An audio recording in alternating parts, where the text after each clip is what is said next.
Friends, bank account खरीद फरोख्त संबंधी समस्या अब एक विकराल रूप ले रहा है और अफसोस की बात है कि इस समस्या में आपको फंसाते अपने ही लोग हैं। आपके नाते, रिश्तेदार, परिचित, दोस्त, यही वो लोग हैं जो आपके अज्ञानता का लाभ उठाकर आपके बैंक अकाउंट लेकर उससे फ्रॉड ट्रांजैक्शन कराकर आपको फंसाकर छोड़ देते हैं। और आप न सिर्फ साइबर सेल के चक्कर लगाने पर मजबूर हो जाते हैं, बल्कि कभी कभी आपको उन सारे पैसों को वापस लौटाना भी पड़ जाता है, जिसके संबंध में आपको किसी भी प्रकार की कोई जानकारी होती ही नहीं है। बहुत तेरे ऐसे केस मैंने देखे हैं जहां पर अपने लोगों ने ही अपनों को फंसाया है। एक युवक जिसने अपना बैंक अकाउंट अभी अभी खुलवाया था, उसके दोस्त ने उसे 1000 रुपये कमीशन का लालच देकर उसका बैंक अकाउंट ले लिया और फिर उससे 2 दिनों के अंदर 8-10 लाख रुपए का ट्रांजैक्शन भी कर दिया, जिससे कि उसका बैंक अकाउंट पूरी तरह से फ्रीज हो गया। न सिर्फ बैंक अकाउंट फ्रीज हो गया, बल्कि उसको साइबर सेल की तरफ से 41A का नोटिस भी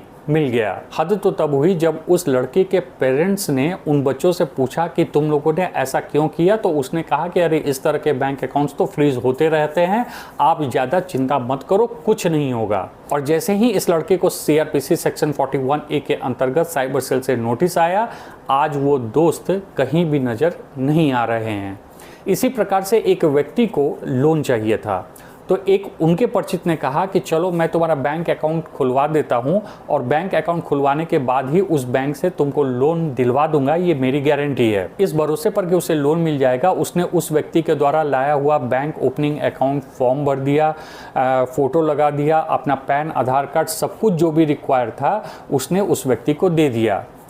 इसके बाद वो व्यक्ति कभी नज़र ही नहीं आया। बाद में जब साइबर सेल इनके घर पहुंचा, तब पता चला कि इनके नाम का एक बैंक अकाउंट फला बैंक में खुला था और उससे 1 सप्ताह के अंदर करोड़ों के ट्रांजैक्शन हुए हैं, जिसके कारण उनका बैंक अकाउंट फ्रीज हो चुका है और साइबर सेल इंक्वायरी करते करते उनके घर पे पहुंच चुका है। इसके अलावा अपने ही परिचित लोग नौकरी देने के नाम पर बैंक अकाउंट खुलवा रहे हैं, ATM कार्ड ले रहे हैं, ATM कार्ड लेकर उस बैंक अकाउंट से ट्रांजैक्शन कराकर ATM से विड्रॉ कर रहे हैं। और इन सब में शामिल आपके कोई न कोई अपने ही होते हैं, जिनसे आप अच्छी तरीके से परिचित होते हो। हालांकि ऐसे भी मामले प्रकाश में आए हैं जहां सोशल मीडिया पर परिचय होने के नाते ही लोग अपना बैंक अकाउंट दूसरों को दे देते हैं या फिर पैसा मंगाकर उसे आगे फॉरवर्ड करते हैं कमीशन के लालच में। तो इस तरह की घटनाएं भी आमतौर पर देखने को मिलती है, लेकिन अमूमन बैंक अकाउंट खुलवाने और फिर इस तरह के फ्रॉड ट्रांजैक्शन करवाने के ज़्यादातर केस जो आ रहे हैं, उनमें आपका अपना कोई ना कोई परिचित ही शामिल होता है। तो इस पूरे मामले की गंभीरता जो मैं आपको बताना चाहता हूं कि आप खुद सोचें कि इन तरह के लोगों को आखिर यह बैकअप मिल कहां से रहा है, जिसके बल पर वह आराम से इस तरह के फ्रॉड को अंजाम दे रहे हैं, और वो भी अपने लोगों के साथ। इससे आप अंदाज लगा सकते हैं कि यह पूरा का पूरा नेटवर्क कितना बड़ा है और किस प्रकार से एक आम आदमी इस पूरे झमेले में फंस रहा है। इसलिए इस बात का ध्यान रखें कि जहाँ तक बैंक अकाउंट खुलवाने की बात है, तो कोई भी व्यक्ति, चाहे वह आपका कितना भी परिचित क्यों ना हो, आपका नाते रिश्तेदार ही क्यों ना हो, अगर यह कहता है कि आपका बैंक अकाउंट वह खुलवा देगा, तो आप सिरे से इस बात को खारिज कर दो। आपको बैंक अकाउंट खोलना है, आप खुद बैंक जाओ और अपना बैंक अकाउंट ओपन करो। अब जहाँ तक बात है बैंक अकाउंट खरीद फरोख्त की, तो मैं आपको बता दूं कि यह पूरी तरीके से इलीगल है, इसलिए इससे बचें और अपने बैंक अकाउंट का एक्सेस किसी को भी न दें। चंद पैसों को लालच में अगर आप अपना बैंक अकाउंट बेचोगे या इस तरह से इलीगल पैसे का आदान प्रदान करोगे, तो फिर आप देख ही रहे हैं साइबर सेल के द्वारा तो बैंक अकाउंट फ्रीज हो ही रहा है। लास्ट वीडियो में मैंने आपको यह भी बताया था कि मिनिस्ट्री ऑफ होम अफेयर्स और फिर RBI की तरफ से भी अब सख्त कदम उठाया जा रहा है। और भगवान न करे अगर आप मनी लॉन्ड्रिंग के चक्कर में फंस गए, तो आपकी पूरी की पूरी जिंदगी तबाह हो जाएगी। और बात सिर्फ मनी लॉन्ड्रिंग की ही नहीं है, अगर साइबर फ्रॉड का भी मामला है और अगर आपको डिस्प्यूटेड अमाउंट लौटाना पड़ गया, तो इसके कारण भी आपको हेवी फिनेंशियल लॉस का सामना करना पड़ जाएगा। इसलिए कभी भी इस तरह की गलती भूल कर भी ना करें और अपना बैंक अकाउंट किसी को ना बेचें। अगर किसी ने आपको बहला फुसला के या फिर आपकी अज्ञानता का लाभ उठाकर आपका बैंक अकाउंट लेकर उससे फ्रॉड ट्रांजैक्शन करवा भी दिया दिया है और आपका बैंक अकाउंट फ्रीज हो गया है, तो सबसे पहले आपको जो काम करना चाहिए वह यह है कि उस व्यक्ति के खिलाफ साइबर सेल या थाने में एफआईआर दर्ज करवाना चाहिए कि किस प्रकार से आपके साथ एक फ्रॉड हुआ है। अगर साइबर सेल और थाना एफआईआर करने से मना कर देता है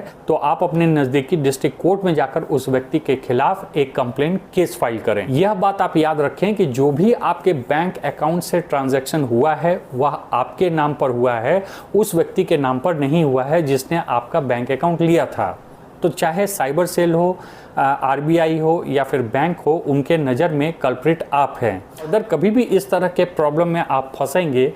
तो एटलीस्ट आपके द्वारा किए गए एफआईआर या कोर्ट केस से यह बात तो साबित हो जाएगी कि आपके साथ एक फ्रॉड हुआ है और आपने समय रहते इस संबंध में लॉ इन्फोर्समेंट एजेंसी या कोर्ट को सूचित कर दिया था।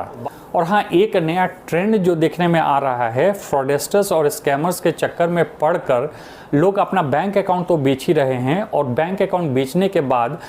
थाने में या फिर साइबर सेल जाकर एक झूठा एफआईआर लिखवा देते हैं कि उनका बैंक अकाउंट जो है वो हैक कर लिया गया है और सैकड़ों इलीगल ट्रांजैक्शन उनके बैंक से कर दिए गए हैं, जिसका कि उस व्यक्ति से कोई लेना देना नहीं है। कभी भी फ्रॉडस्टर्स स्कैमर्स के चक्कर में पड़कर इस तरह की झूठी एफआईआर न करें, क्योंकि देर सवेर साइबर सेल को यह पता चल जाएगा कि आपने एक झूठा एफआईआर किया था और फिर साइबर सेल यही मानकर चलेगा कि आप जो हैं वो फ्रॉडस्टर्स और स्कैमर्स के सहयोगी हैं, जिसके बाद आपका बचना लगभग नामुमकिन हो जाएगा। इसलिए कभी भी इस तरह की गलती फ्रॉडस्टर्स और स्कैमर्स के चक्कर में पड़कर न करें। समझदार बनिए, जानकार बनिए और इस संबंध में अपने बच्चों और परिवार के अन्य सदस्यों को भी जानकारी देकर उन्हें भी साइबर क्राइम से सुरक्षित करिए। Thanks for watching.